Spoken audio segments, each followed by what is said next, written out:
Hello, everyone, and welcome to STEM Careers, Resumes, Cover Letters, and Interviewing. And this is our high school edition. And we just wanted to provide a little bit of music for you in the beginning. Hopefully that got you excited because this really is about you. We're going to spend this next hour talking about things that can help you related to your resume, cover letter, and interviewing. My name is Tiffany Rozier. I work here at Northern Virginia Community College. I graduated from James Madison University and have a master's in arts and education from Western Kentucky University. And I'm also certified with the Myers-Briggs to do interpretation. My job at Nova is as a STEM education coordinator and also providing CTE related career events and workshops. So I'm really excited that we're able to offer this session to you all. As you are in your high school lives, I know some of you all on here are educators, and some of you all are colleagues of ours here at Nova in the different career areas. So two things that we kind of want to cover today for our goals. We want to make sure that we're providing some information, maybe some best practices to build a resume, create a cover letter, and prepare for an interview. And we also want to encourage your participant engagement through questions that we're going to ask. We're going to ask you to use the chat feature. There might be options where we ask you to unmute and share an idea. And if you have any tips, share in the chat. Please don't keep this great idea to yourself. Share it in the chat. And also remember, because this session is geared towards our high school aged population, we know that some of these things may not be the same for those of you who have been out in the workforce. So we would love it if you have any advice that you'd like to also share in the chat for our students. But do remember that this session is more focused on topics that may relate to our high school population. So I love to try to use different types of media and communication. And I really want to get you all excited because you got this. You're in a really unique time and again, I'm going to say you and really reference the high school students. You all are in such a unique time that you're having to do things that you probably never thought you would have to do, never even probably knew how to do, or maybe you knew how to do something, but not very well. But now you're the master of some of these new technology platforms and experiences and opportunities. And what I think is really amazing is that it's being motivated. You have to do some self-motivation, but we also like to try to encourage some motivation too. So before we get started into talking about the details of everything, we have a little video that we want to share. And again, when we are doing the editing with these videos for our final session, we will not have these video clips and music and movie and TV scenes will not be included. So if in the presentation you're talking about resumes, if you all can type in the chat, what is your definition of the word resume and why should we have a resume? So just take a minute to do that. And if there is anything in the chat, Banasha, if you could help with maybe sharing what some of those are, but just type in the chat your definition of what the word resume is. And I promise everyone's going to get an A, everyone's going to get 100%. So there are no wrong answers. And also why should you have a resume?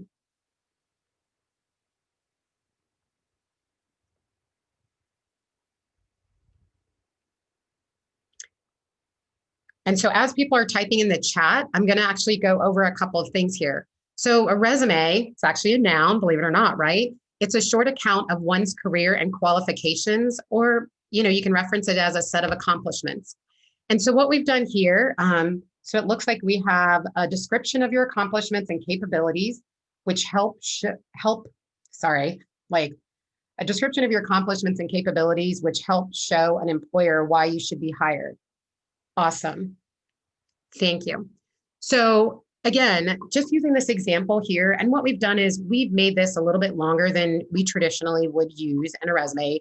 The sample that you'll get electronically, just so you know, is a little bit, the spacing's a little bit different because again, we just wanted to try to put everything on one page for you to give you multiple examples. However, you do want to stick to kind of a more traditional font, Times New Roman is great. Arial is a great font to use, but using more of the 10 and 12 point font sizes. But just to kind of give you some ideas here, you want to include your name. So high schooler is really your name. Sometimes, people don't actually put their real address on it. They may use their high school address and then put, their high school name. So that's something that if you, do feel a little bit more comfortable doing that, at least on a resume, that you can do that. And then when you apply for a job and they're asking for the application, put your true, actual physical address and things. But if you expect to get correspondence, just know that you would want to use your personal address and everything. So with your education, you're going to put the type of diploma you might be getting. You might be getting an advanced diploma, but you also want to put when you are expected to receive that diploma. For work experience, you want to make sure that you're using action words. So provide outstanding customer service, organize and maintain product displays, ensure store cleanliness through sanitization procedures, and offering personal protective equipment to shoppers. I thought that was something that I should add in because that is something that is a little bit different. And some of you may now be working in positions where you are dealing with more cleaning and sanitization or sanitizing or offering PPE items. So I thought that would be something unique to add in. And also you want to keep that as more of your present tense if it's something that you're still doing. When you're looking at other things, some of you may say, well, I've only been a babysitter. Well, I actually had a student tell me that, and that's why I came up with this example is you're not just a babysitter, but your clients are going to be various clients, let's say, and you're a childcare provider. So, you're responsible for the safety and security of children in the absence of their parent or legal guardian. That shows me that you are doing something or have experience doing something that was very responsible, right? You're in charge of people who can't make decisions on their own sometimes. You coordinated activities for children, including trips, reading, arts, and crafts. That shows me that you have maybe some creativity or some planning skills. Prepared snacks and meals, assisted children with educational assignments. That's probably a little bit nicer way than saying, I helped them with their homework. But maybe you were helping them with a project for the science fair, or maybe you were helping them with learning their ABCs. So the next area, another area I should say that you can include. So let's say that you've never worked a job a day in your life and you're like, now what? Well, guess what? If you have volunteered, you can actually use volunteer experience on your resume. So you could look at things like, let's say if you did volunteering for the food bank, you prepare non-perishable food items for distribution in the community. You deliver the non-perishable food items to various drop-off locations at specific times in the community. By being specific in, like, let's say that second bullet, that's letting me know, hey, wow, they're delivering this. So somehow they must have transportation or they're walking somewhere, they're getting around some way. And at specific times in the community, that might lead me to believe that you're probably very good at timelines and being somewhere on time and knowing when something needs to be finished. So those are some things that might lead me to believe some skill sets or things about you as a possible employee. Another area is you can say robotics club. Maybe you were the high school volunteer group leader, and maybe your role is to organize and facilitate weekly robot design and build meetings. And you want to say numbers if you can. So maybe you average 15 to 25 students at any time. That's going to let me know, hey, this person is in charge. They're the leader of this group of other volunteers, and they do this on a weekly basis. So that's consistency. And they're averaging like 15 to 25 other people. So that's letting me know that you probably have some level of working with other individuals and motivating them to be volunteers or assisting them. And then the implement weekly virtual robotics orientation training sessions, averaging 10 to 15 students via Zoom. So again, I wanted to add something a little bit unique to this by including that, using Zoom or using virtual platforms and virtual, because that is not something we regularly did for most of us prior to 7 months ago. So I think updating your resume, even for the adults who are on here who, maybe you don't need to update a resume for anything specific, but just update your resume and add some of these new tools and resources that you've been utilizing or experiences that you've been offering. It really can just make you feel good about yourself and realize, man, I'm doing a pretty good job. So another area, let's say that you haven't really been involved in, a job, and maybe you volunteered, but maybe you have some other leadership experience. Again, the robotics club, that could have technically been put under leadership experience, but for using these examples, we wanted to provide you some different ways to think about it. But you could also consider leadership experience, and we're just using this example saying that you're the president of the Student Government Association. You're organizing meetings, you're planning events and activities. And again, I utilize the phrasing of, create virtual student activities using a variety of online platforms. So again, this is letting me know that this person has some probably event planning skills.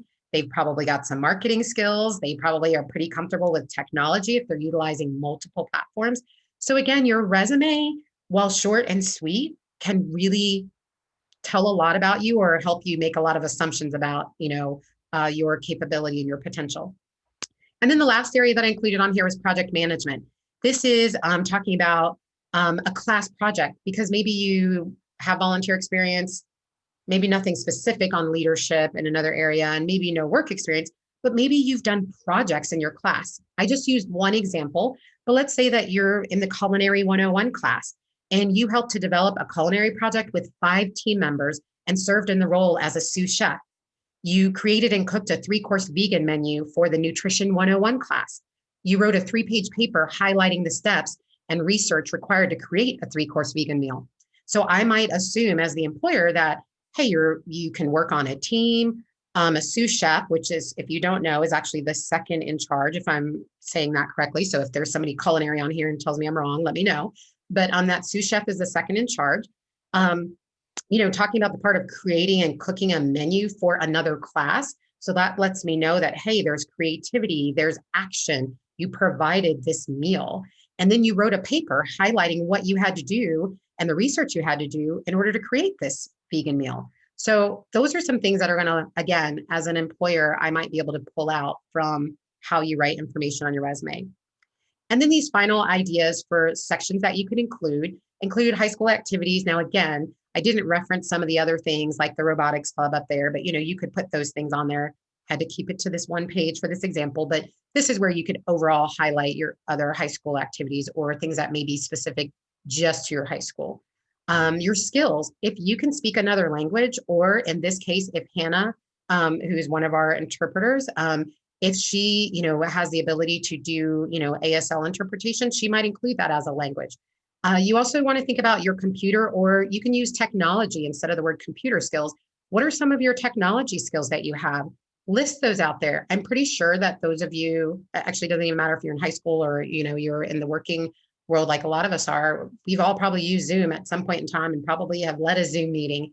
But put that information out there, put those tools out there, make yourself stand out, because I promise you, if your best friend has the same exact resume as you do, you've got to find some ways, like if you guys do the same things, but then you've got to find some ways to add some different things. So think about some of these things. And then if you have any certifications, for example, for like CPR. And then another idea is maybe you want to include your specialized coursework. Maybe you want to make sure that the company knows that, hey, you're applying to work, at an automobile dealership. So you maybe want them to know that you've taken an automotive technology class and maybe a robotic design class. If you've taken cybersecurity plus or photography, think about some of that specialized coursework outside of your English and math and maybe, biology, chemistry. While all of those are very important and are part of our core areas, also think about, again, setting yourself apart and putting those special courses in there. I've seen some courses that students have taken and I'm like, that's not till you get to college, but they're learning this in high school. So I think it's really important to make yourself stand out that way. And again, if you've received any awards or recognition, that's really important. So I know that there's some chatting, I think, going on in the chat. So again, keep doing that, and Banafsha will keep responding there. But that's just a little bit of your job description there, or your resume. So going into this next area is about a job description. And what I would like to ask you all to do, if you can just type one thing in the chat that stands out to you in this job description, by looking at key phrases and words. And so in this job description, what stands out to you, and I'll read through it in case anybody needs to hear it verbally, but what are some things that stand out when you're thinking about your resume? And then we're going to talk about a cover letter here in a minute, but what are some things that stand out that you think could translate into, your resume, pulling out an experience and using that as an example, or in a cover letter that you could highlight? So this is a part-time student donation assistant position, $10 an hour, 10 hours a week between 9 a.m. and 7 p.m., Sunday through Saturday. So basically you choose your hours. But the description provides excellent customer service as a first point of contact to retail customers and maintains the sales floor to ensure an exciting shopping experience. Partners with team members in a fast-paced environment to expedite merchandise for sale and display on the sales floor.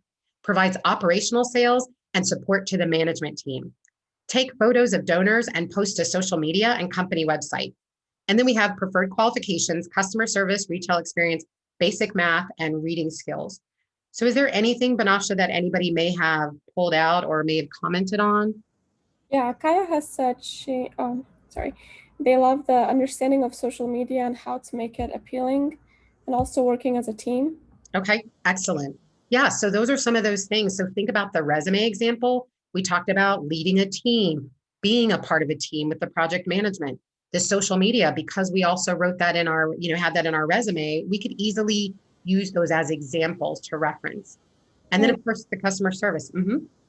uh, I know personally when I was back in high school, I know for a fact the one thing I would love about this job is that the fact it's on weekends. It doesn't Oh, my classes or the clubs I would have been part of. Plus, it's excellent. $6 per week, which is a good sum of money, especially when you're in high school. So it's definitely an eye-catching thing personally. I would know for a fact that it would have been for me. So Awesome. And of course, COVID restrictions keep our employees safe. We've installed plastic barriers and provide mask, gloves, and hand sanitizers to all employees. So that is something that you also may notice a little bit more when it comes to positions. So feel free to keep typing in the chat. We're going to move on to our cover letter. And so a cover letter is really a letter that's sent with something to explain the reason for it or to give more information about it. Simple as that. So with our cover letter example here, you do want to try to keep things consistent when it comes to maybe what you have for your resume header, use that as your cover letter header. And I was a PR major in college, so that's something that I learned, like try to keep things consistent. So I'm going to kind of pull out a few areas here. I don't want to probably read every single word, but like, is it Kaya? I think if I'm saying it correctly, and also Banasha mentioned a couple of things I'm going to point out. And again, I tried to make these a little bit similar to, how the resume kind of can filter into that position description and then filter into this cover letter, because when you're doing your resume, right now, you might have one type of resume. As you get more experience, you may try to tailor your resume to a certain type of job. Maybe a volunteer type job is a lot different than a job trying to work for an IT company at times. So you might highlight certain things in those resumes depending on the job type. The cover letter is very similar. You do want to customize it. However, there are a lot of things that are related to kind of overall skill sets that you can tie in to pretty much a lot of your cover letters that you do, but finding places where you can make it unique and special. And you'll notice throughout, I'll have your company type of language, and that means you would insert that company name in there. And again, we are going to provide these to you in a format that you can view. If you're wanting the specific Word doc versions, we may have to attach that in a different way, but you at least will have the view options of all of these documents for sharing. But basically, you want to send the letter, date it. If you don't have a name, can't get a name, maybe, dear talent leader, hiring team, dear hiring manager is a great way to have an intro. But you can say, my past experiences have been in the areas of volunteering and leadership development, and I'm excited to apply for a position that would allow me to be part of a team focused on making a positive impact in the community. Okay, right there, if I read that line to somebody applying to my donation assistant position, I'd say they're hired because they talked about being a part of a team, making an impact on the community, leadership and volunteering. So I'm done. So just write that, and that's all you need to do. But no, not really. But what you want to do is reference that you believe that your qualifications can fit with the job description. And because you're working on a team that, you can reference that you like working with people, but also you like to learn about others and work together. A position at quote unquote your company would allow me to utilize my skill sets and talents, maybe in problem solving, creativity, detail orientation, customer service. Again, you want to pull out some of the descriptions from some words or phrases that may reference the job description. Upon reading the advertisement for the position, it's without hesitation that I submit my application. When I read a phrase like that, that lets me know that that person feels confident that, hey, they are really excited and they're not like, maybe I should apply, maybe I shouldn't, I don't really know, but they know that this is something that they are qualified for. So I like that confidence. And we'll talk a little bit about confidence in the end. But your background and your excellent skills in leadership, multitasking, organizing volunteers, these are all things that can be assets to XYZ company. You're a self-starter, you can communicate well, you can work with different populations. Again, we're pulling out some of the phrasing and some of the words and job descriptions that are words that are used in the job description. And also, maybe let them know how you're familiar with their company. And then, in the last part, you can say, you're comfortable in this case with a variety of social media platforms and technology, and that you understand the importance of social media or communication in various formats, because maybe that's part of the job. And then, the last part, my desire for excellence in the projects that I'm responsible for allows me to adapt to a variety of work environments and situations. And I look forward to the opportunity to interview with you in the near future. So again, you're showing that you're flexible, that you're adaptable, that you can work well, that you can change in different situations, and that you'd like to interview with them in the near future, not down the road, but in the near future. So does anybody have any questions or comments about the cover letters or anything that you'd like to add in there? I do want to say that Kaya did ask, asking if would it be good to make a cover letter template along with our resume so when we apply for jobs, we have something quick, or should we write a separate one per job? And I told her that, you can make a cover letter template. It's great. It would be really easy. It would make your life so much easier. Just trust me. Just having one. And then what you can do is you can go off of that cover letter and make any small adjustments or tweaks necessary for any other jobs that you guys are applying. Now, keep in mind, if you guys are applying for a job that's very similar, for instance, if you're applying for like retail jobs, then the positions, if they're very similar, then you don't need to write a new cover letter for each one because it's very similar. The positions and everything should be the same. Now, if you're going for like a bigger company where it's either a private company or a bigger company, I would highly suggest that you do some type of a research on the company itself and see what their core values are and try to incorporate that into your both cover letter and resume. So that's Excellent. my. And I think there was another question is how do you make your cover letter seem less pretty and pushy and more relatable? So I really think it depends on the type of job that you are applying for, the position that you're applying for. So if you want to be relatable, you might think of, I always like to look at what the mission statement is of a company or their goals. And let's say if the mission of this company was to save all the dolphins on the planet. Well, I would find some way to incorporate that into my cover letter by referencing things such as, through my volunteer experience, in the marine science program, blah, blah, blah, blah, blah. I mean, so if you want to talk about trying to make something maybe a little more relatable in a different way, that would be the way that I would probably look into something of that nature. That's something that usually will help you connect that way if that's what you're looking for. So I don't know if that answers that question or helps out that way. And again, you just want to make sure that you're setting yourself apart. And if you can connect to their description or the job or things about the company, that's going to help you a lot more with that. So moving on. So this, I'm not going to actually read everything in detail here. I'm actually just going to quickly go through a couple of the areas in bold, but how to prepare in interviewing. So we could spend 2 hours talking about each of these topics on their own. So this, of course, is, like I said, this brief overview, but we've talked about a little bit about resumes. We've talked about job descriptions and, cover letters just to kind of tie them all together. But then it's about the interview. So there are tons of different types and styles of interviews. So this is just going to talk in general about interviewing. And then we've got a little clip. Again, please don't judge my editing skills on here with that in the transition. But again, those will be edited out though for the video that we post. But how to prepare, dress for success. Did you know that it actually just takes 7 seconds to form a first impression? 7 seconds, that's all somebody needs. So these days, I feel like it's so different though, because a lot of times I like to say the smile or the eyes or what, catch me and my attention a lot of times when I first meet people. But these days we have masks on. So it's almost like the 7 seconds is like checking out their mask and how cool that is, right? But on a serious note, if you actually had to go in for an interview, That first 7 seconds, you want to make a great impression. Take the time in getting ready so that you look your best. So whatever that means to you, but think about things like having your clothes being clean or maybe ironed or, avoid wearing shorts or tank tops, unless maybe that's the culture. But also, you should dress a little bit more than what you would wear for your actual job.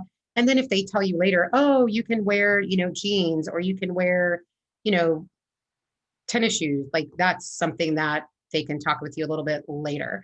When we use this reference to say skirts and dresses are okay if they're not too short or flashy, again, you want to make sure that you're making a professional impression with items that you're wearing. And then, like we say, a polo or a button up shirt with black or khaki pants is a good go to outfit for a job interview. If you don't have a suit, or maybe you don't have the resources to buy a suit, or maybe that's just not your thing, you can wear a nice pair of pants and, black pants or khaki pants. Even you might say, well, I don't even have, or I don't have that. I have a nice pair of jeans though, and I have a nice polo shirt. Wear those nice pair of jeans, wear that polo shirt, and be confident and comfortable with all these different examples that we've given you and these tools and resources, and be the best that you can be with what you have. So that's what's really important. The next area though is thinking about like during the interview. So during the interview, you want to make a good impression. So again, this is how you know that this is not a presentation that I've used over and over 10, 15, 20 years ago. Because when I was, looking at the introducing yourself and shaking hands or not with the interviewer, I actually did have to update that, because these days you may not be shaking people's hands. It might, I don't think you necessarily want to go into an interview and go, hey, Panasha, nice to meet you, and do like, fist bump or whatever. I mean, some companies do that, and I think that's pretty cool. But what you could do is consider focusing more on smiling, speaking clearly, making eye contact, if you're not comfortable shaking hands. But being prepared to answer questions about your skills, personality, and past experiences, that interview time is about you. So they are going to ask you questions, hypothetical, what if, how would you handle? So think about some of those things. And then consider bringing a notebook with questions with you about the job, to, ask questions about the job or to take notes. I know that we all have our phones. Sometimes that may seem a little distracting and awkward, but maybe if you're in a techie kind of a, position, that would seem normal. Oh, I've got my questions here on my phone. So there are a lot of things that are different, but you want to do what also makes you comfortable. And then after the interview, follow up. I will tell you, one of the things that I love the most is when people follow up. 1 or 2 days after the interview, send a short email or make a quick phone call to follow up. Sometimes I have people that have helped with, interpreting on these sessions, or I've had, students who have helped with the project and they've sent an email to say, thank you so much. If there's anything else you need, or it just helps me remember them. So think about that when you're interviewing. You may not be the person they choose for the job, but maybe they have another position. And because you followed up, they decide to call you up, and now you're the second person they hire because they just wanted to find a way to include you because you followed up and they didn't forget you. And then you want to thank the interviewer for their time, and then let them know how excited you were about the interview.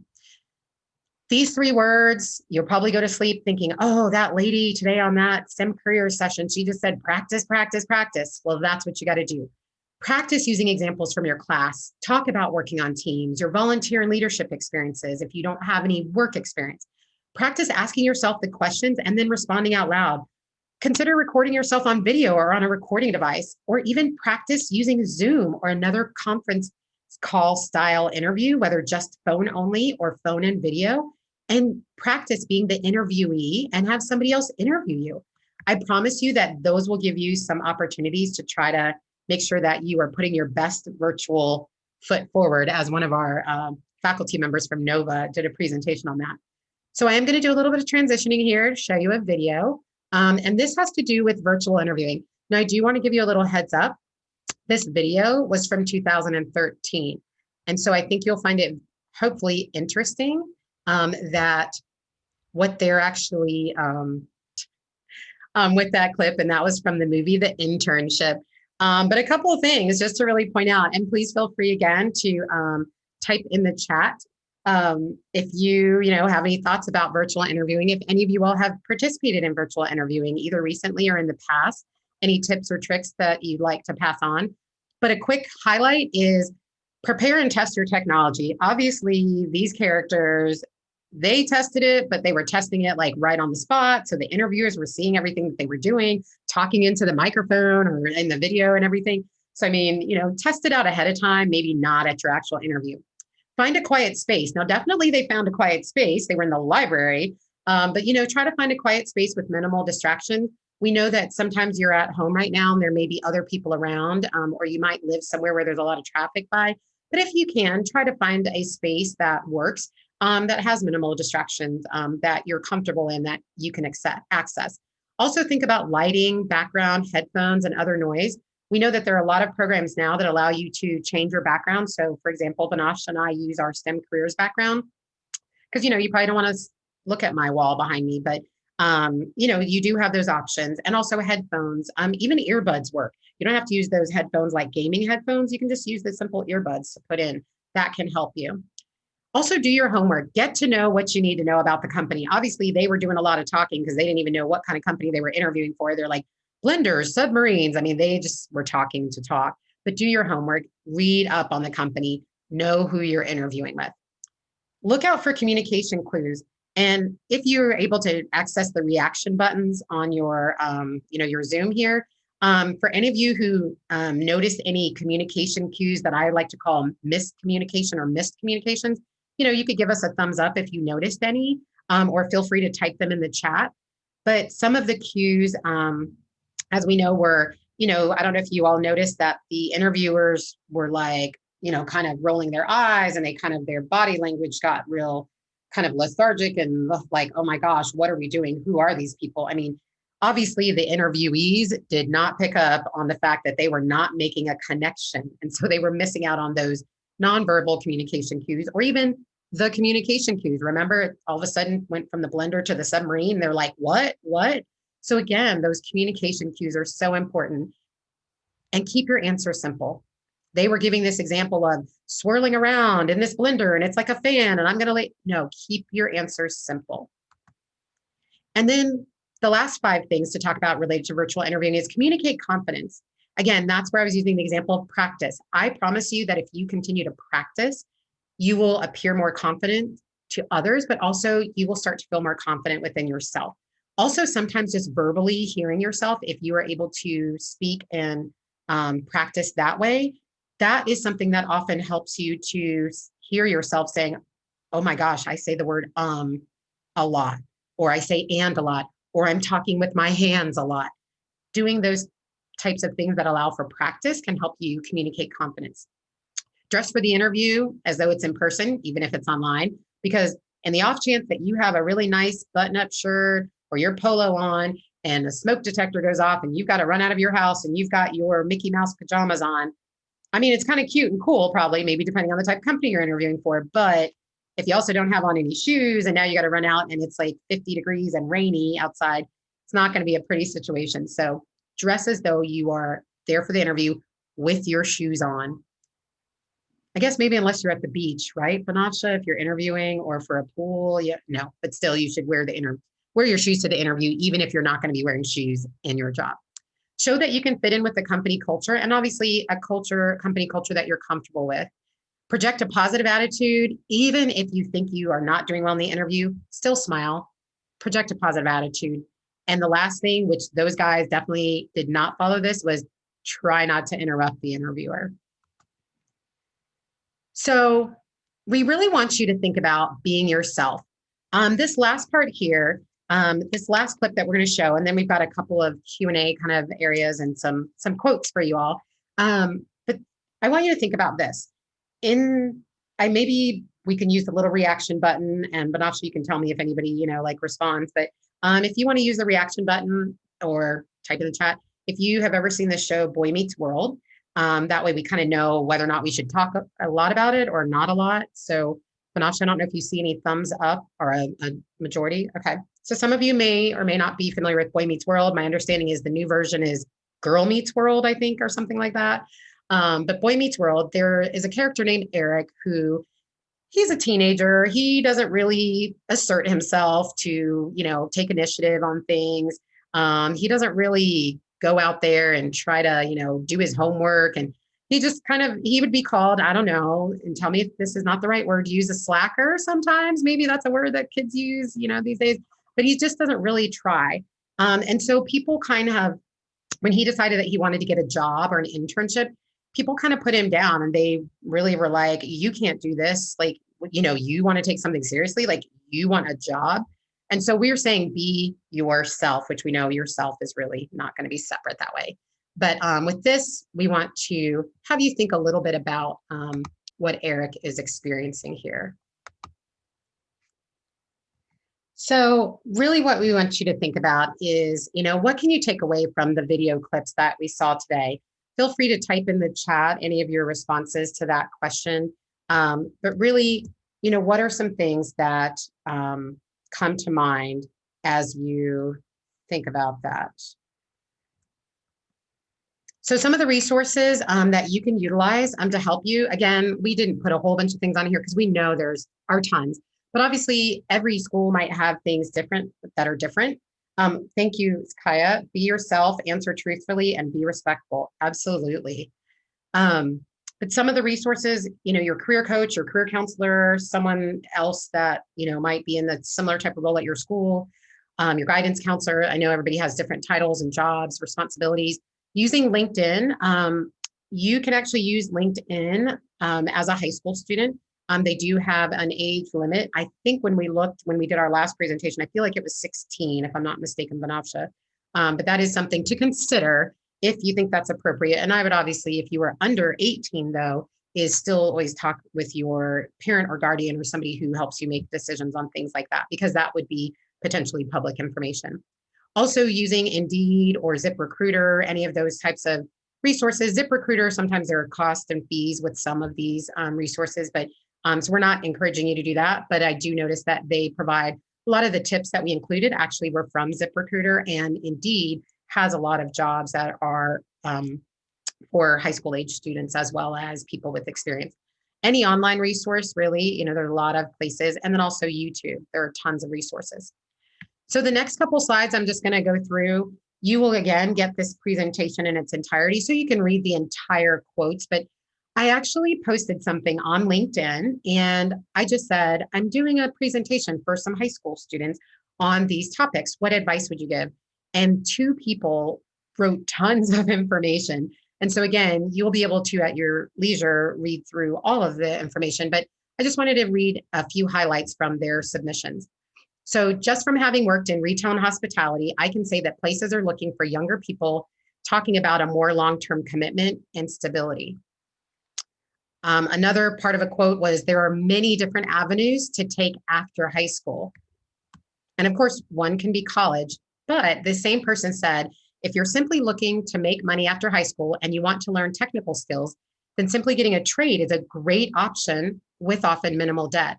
And I know that, and you're seeing income immediately. And what I was going to say is, I know that some of you on here are in some of the programs at your academies or doing dual enrollment, which is amazing because you are minimizing some of that debt for college by taking courses in high school and being able to finish and graduate earlier, or doing a program in your school that allows you to go right into the workforce right after graduating, or maybe now. Another part of this quote is, if you're trying to get into the game of entrepreneurship, it takes a lot of perseverance, a lot of learning, a lot of trial and error, and lots of sacrifice. And I thought that was really great when it came to the entrepreneurship part, because a lot of times you're like, I want to have my own business and it's going to be great. I'm going to make a lot of money and it's not going to be a lot of work. There's some reality. So think about that. The last 2 parts are, no one will check on you to see if projects are completed. It will be on you. So for those of you who are used to maybe your teachers or a family member saying, hey, did you do your homework? Did you do your project? That doesn't happen when you get to work. Like, a lot of times your employer will say, hey, I've trained you, I've taught you, now I need you to do the work, and I'm not going to check up on you. And then last, and this was actually somebody sharing this information with their high school age niece and nephew, but do not make a decision based off what your friends are doing, right? Do what you want to do. Maybe it's a cool job that your friends have, but and using the example of a lifeguard, you think it's cool, like your friends are hanging out at the pool at the summer, or most traditional summers, and you just want to do that and hang out at the pool too, but you don't know how to swim, or you don't like to be out in the sun, or So think about that. So doing something just because it's cool is not really necessarily the way to go, but more about what is something that you are interested in, because whether or not it's a part-time job, it's a volunteer experience, it's something related to a job that full-time job, choose a job you love and you will never have to work a day in your life. I love the fact that right now, the work that I am doing, I love this work. And Banasha and I have been on meetings since, I don't know, a couple hours ago. And then we went right into this meeting. And then we do follow-up things, after this and the next day. And if I didn't enjoy it, or if she didn't enjoy it, we wouldn't be doing this. We wouldn't be sharing and communicating, hopefully, our enthusiasm and our desire to share information. We're not perfect. We're not the know-all be-alls of everything, but we do try to share information and resources and ideas to be a support for you. And so before we actually close, we want to open it up now to questions from the chat, or if there's anybody that would like to unmute and talk, just send Banasha a message so that she can know to unmute you. But we're going to give maybe about a minute or two here to see if anybody has anything that they'd like to share so that we can get that in. And then we're going to wrap up here. So we thank you all for being with us. We did try to offer this session a little bit later in the day because we know that we had a lot of high school students, obviously, who we wanted to attend. And maybe in the chat too, just let us know, hey, is this a good time that works for high school students in general? We know we can't accommodate everyone's schedule, but is this time frame something that's good? Or even if you're an adult on here and you have teenagers that you work with, or that teenagers of your own, how did this time frame kind of work? What was this a helpful time frame? And again, if you'd like to unmute, we know that a lot of times people are so used to not being able to unmute and show themselves that they often don't. But if we don't have anything in the chat at this moment, Banasha, I'll move on to the next part. Could I say one thing? Yes, absolutely. I do want to add. So I do want to add two things that are extremely essential. I know you guys have been listening to us, talking for like the past hour, and I'm sure you guys are exhausted at this point, especially coming from high school, just finishing from classes. I want to point out two important things that are extremely essential. And I want you guys to know because it will really help you guys find a career path that will work for you, and you guys will have a better idea of what to do. So just from personal experience, never ever underestimate the amount of respect a company will have towards you, regardless of what your starting job is. I had a friend who got denied, even though she was one of the best computer scientists at Virginia Tech. She got denied an internship because she never had a work experience before. So what she had to do was one summer, she had to go work at a retail store, and she did that for a couple of, just for a couple of months. And then the following summer, she got the internship in DC, and now she's one of the software engineers at Amazon. So don't ever underestimate the power that retails do have, because even though it seems like it's nothing, I can promise you guys it really, really gives you a great opportunity in the long run. And also, another thing is that sign up for internships right now if you guys want to get internships. Internships are a great way to get your foot into a big company without putting too much stress on yourself, because internships, they know you guys are high schoolers. They expect you guys not to know too much, and they're looking more at your character and your skills than experience. And if you guys are someone who's, the type of person who strives and works hard and is very vigilant with yourself, and you can time manage yourself, then go for it, because right now is a great time. And I do want to say one more thing is that you will hear this a lot, just throughout your maybe high school year or college year when you become a freshman, to sign up around this time, but they never tell you why. And one of the main reasons why is because it's around this time when a lot of big companies and corporations make their budgeting for the rest of the year. So for the upcoming year, they make their budgeting. And in order for them to be able to, I guess, have a certain budget or whatnot, they need to hire people and to have a standard data information so they can know what their budget is. So I would highly recommend for you guys to sign up for internships. You will go through the interview process maybe in a month or 2 months until the month of November, December, and get hired by them. And then over the summer, you're going to be working with them. So it never collides with your school schedule, it should never collide with any of that. So always look into that too. And those are my Great advice, Banavsha. And also for the winter break, a lot of times too, companies are willing to hire people to work winter break. Maybe you work also spring break and then you work in the summer too. So great advice. So we'll still leave it open. So we have some more questions here. What we're going to do is one last slide that we'll just go ahead and share. But just want to thank you for attending today's session. We're not going to actually end everything yet, but we're going to end the recording part. But we want to thank you for attending today's session, and we look forward to seeing you all on our future STEM careers sessions. And thank you for being here.